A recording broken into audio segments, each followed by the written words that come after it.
এই ইন্ট্রোটা চেঞ্জ করার পিছনে একটা কারণ আছে। আমার এই ব্লগগুলো আমার আত্মীয় স্বজনরাও দেখে তো।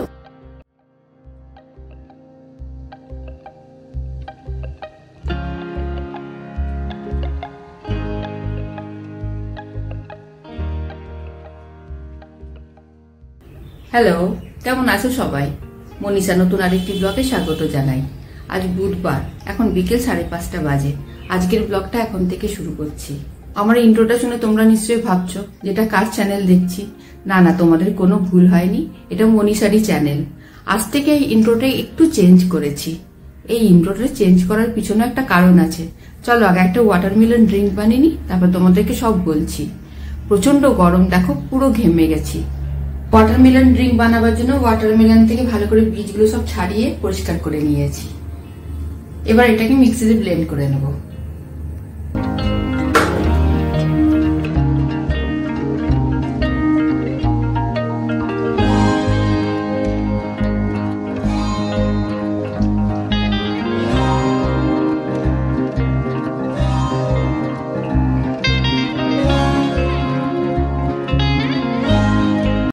জারটা পুরোটা ভরে গেছে, এতটা বেঁচে আছে। এটা সেকেন্ড রাউন্ডে করব।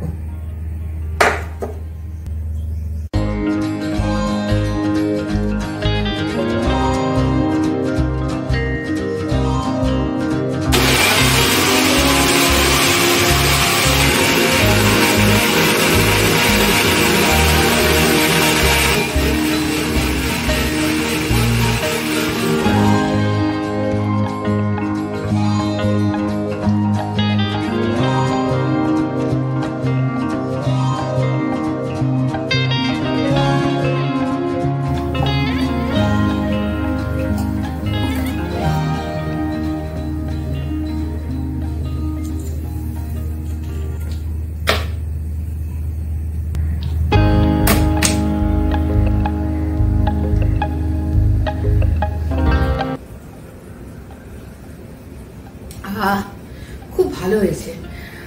আর তরমুজটা মিষ্টি ছিল তো, আরো বেশি ভালো লাগছে। এই ধরনের ড্রিঙ্ক আমি খুব পছন্দ করি। সারাদিন যদি আমাকে ভাত রুটি না দাও, এই ধরনের ড্রিঙ্ক দাও, আমি ওই খেয়েই সারাদিন থেকে যেতে পারি। আমার এত ভালো লাগে। আর তাছাড়া গরমকালে তো জল বেশি করে খেতে বলে। শুধু শুধু জল কত খাওয়া যায় বলো?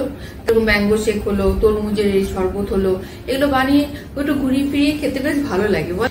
যাই হোক, যেটা বলছিলাম, আমার এই ইন্ট্রোটা চেঞ্জ করা বলতে পারো পাবলিক ডিমান্ডেই হয়েছে। আমার এই ব্লগগুলো আমার আত্মীয় স্বজনরাও দেখে তো, তাদের আমার এই ইন্ট্রোটা একদম পছন্দ হচ্ছে না। অনেকদিন ধরেই আমাকে বলছিল যে ইন্ট্রোটা চেঞ্জ কর। তাছাড়া এত আপনি আজ্ঞাও ওদের ভালো লাগছে না। তাই জনমত মেনে আমি আমার ইন্ট্রোটা চেঞ্জ করলাম। তোমাদের আমার এই ইন্ট্রোটা কিরকম লাগলো কমেন্ট করে জানিও।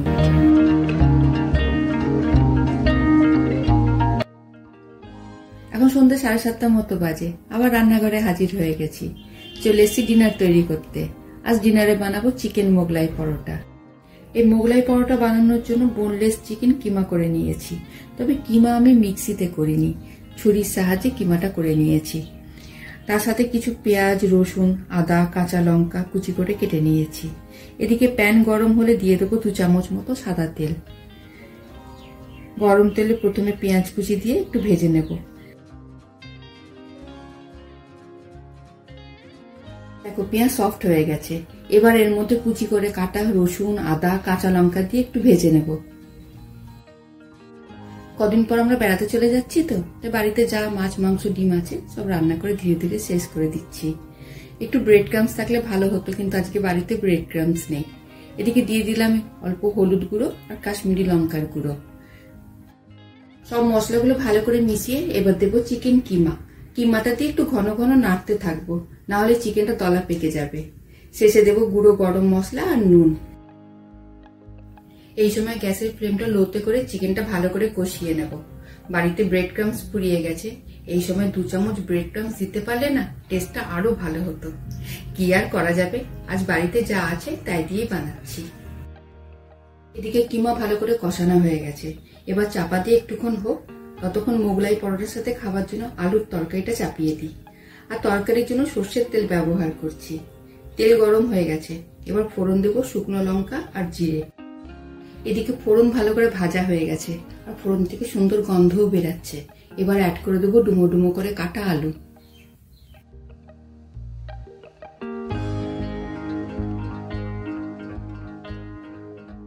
এই আলুর তরকারিটা অনেকে পেঁয়াজ আদা রসুন বাটা দিয়ে একদম আলুর দমের মতন করে রান্না করে, সেটা খেতেও খুব ভালো লাগে। তবে আমি সামান্য হলুদ গুঁড়ো আর কাশ্মীরি লঙ্কার গুঁড়ো দিয়ে একদম সিম্পল নিরামিষ আলুর তরকারি বানাচ্ছি।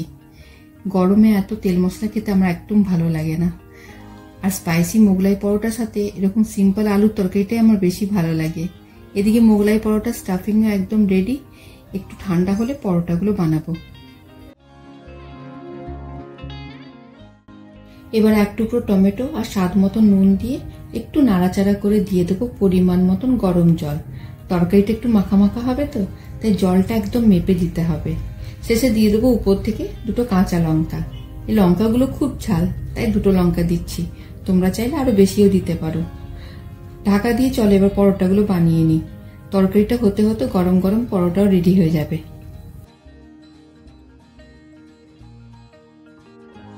পরোটার জন্য ময়দার মধ্যে নুন, অল্প চিনি আর সাদা তেলের ময়ম দিয়ে নরম করে মেখে নিয়েছি। মোগলাই পরোটা বা লাচ্ছা পরোটা বানানোর জন্য ময়দার মধ্যে নুনের সাথে যদি একটু চিনি মেশানো হয় তাহলে পরোটাগুলো খুব টেস্টি হয়। দেবজিৎ ডিম খায় না, ওর ডিমে অ্যালার্জি, তাই ওর পরোটাগুলো ডিম ছাড়াই বানাবো। দেবজিতের মতো বহু মানুষের ডিমে অ্যালার্জি থাকে, ডিম খেলে তাদের নানান রকম শরীর খারাপও হয়। তারা এইভাবে মোগলাই পরোটা বা চিকেন রোল বানিয়ে দেখতে পারো, ভালো লাগবে। ডিমের কোনো সাবস্টিটিউট হয় বলে তো আমার জানা নেই, তবে একটু ঘুরিয়ে ফিরিয়ে চেষ্টা করলে সবকিছুই ভালো লাগে। এদিকে পরোটা বেলে উপর থেকে চিকেনের স্টাফিংটা দিয়ে পেঁয়াজ আর কাঁচা লঙ্কা কুচি দিয়ে ভালো করে ফোল্ড করে নিচ্ছি। হাত দিয়ে একটু চেপে চেপে ফোল্ডটা করছি যেন ভাজার সময় খুলে না যায়। একবার দেখিনি চলো তরকারিটা কত দূর। সুন্দর মাখো মাখো তরকারি হয়েছে দেখো। এবার গ্যাসটা অফ করে দিই, চলো ঝটপট পরোটাগুলো ভেজে নিই। প্রথমে দেবজিতে দুটো পরোটা ভেজে তারপর আমার মোগলাই পরোটাগুলো ডিম দিয়ে বানাবো। আমি মোগলাই পরোটাগুলো শ্যালো ফ্রাই করব, তোমরা চাইলে ডিপ ফ্রাইও করতে পারো, তবে শ্যালো ফ্রাইটা খেতেও খারাপ লাগে না, আর তেলটাও একটু কম খাওয়া হয়, এই আর কি। দেবজিৎ তো ডিম খায় না, তো বিয়ের আগে মোগলাই পরোটা বা চিকেন রোলের স্বাদ থেকে একেবারে বঞ্চিত ছিল। আমাদের এখানে বাজারে ডিম ছাড়া মোগলাই পরোটা বা চিকেন রোল পাওয়া যায় না, আর যদিও বা পাওয়া যায় দেবজিতের খেতে সাহস হয় না। এভাবে বাড়িতে বানিয়ে দিলে খুব ভালোবেসে খায়, তাই এসব খাবার আমরা বাড়িতেই বানিয়ে খাই, আর বাড়ির খাবারের তো কোনো তুলনা হয় না, তাই না? এদিকে কথা বলতে বলতে ডিম ছাড়া মোগলাই পরোটাগুলো হয়ে গেছে। এবার মোগলাই পরোটাগুলো ডিম দিয়ে বানাবো। ডিমের মধ্যে চিকেনের স্টাফিংটা দিয়ে পেঁয়াজ আর কাঁচা লঙ্কা কুচি দিয়ে ভালো করে মিশিয়ে নেব। তোমরা যদি ডিম খেতে ভালোবাসো একটার জায়গায় দুটো ডিমও দিতে পারো, তাহলে খেতে আরো বেশি ভালো হবে। এই মোগলাই পরোটাগুলো শুধু সস দিয়ে খেতেও খুব ভালো লাগে।